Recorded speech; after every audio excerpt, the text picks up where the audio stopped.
പള്ളിയിൽ സ്വഹാബത്തുമായിട്ട് സംസാരിച്ചിരിക്കുകയാണ് റസൂല്.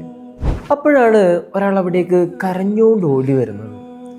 അയാളെത്തി ഒരു കഥ പറഞ്ഞു തുടങ്ങുകയാണ്. നബിയെ, പെൺകുട്ടികൾ ജനിക്കുന്നത് വളരെ അപമാനകരമായി കണ്ടിരുന്ന ഒരു ഗോത്രമായിരുന്നു എൻ്റേത്.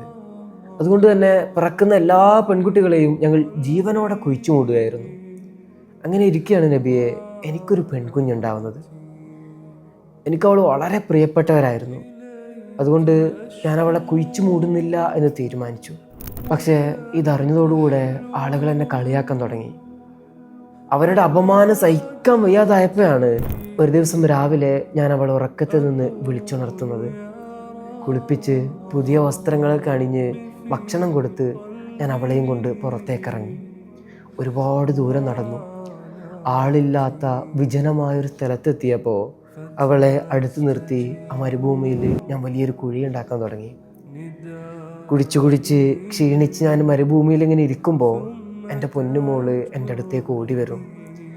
എൻ്റെ താടിയിലും മുടിയിലൊക്കെ പറ്റി കിടക്കുന്ന മണ്ണൊക്കെ അവളിങ്ങനെ തട്ടിത്തരും. ആ സ്നേഹപ്രകടനങ്ങളിൽ ഒന്നും ഞാൻ വീണില്ല നബിയെ.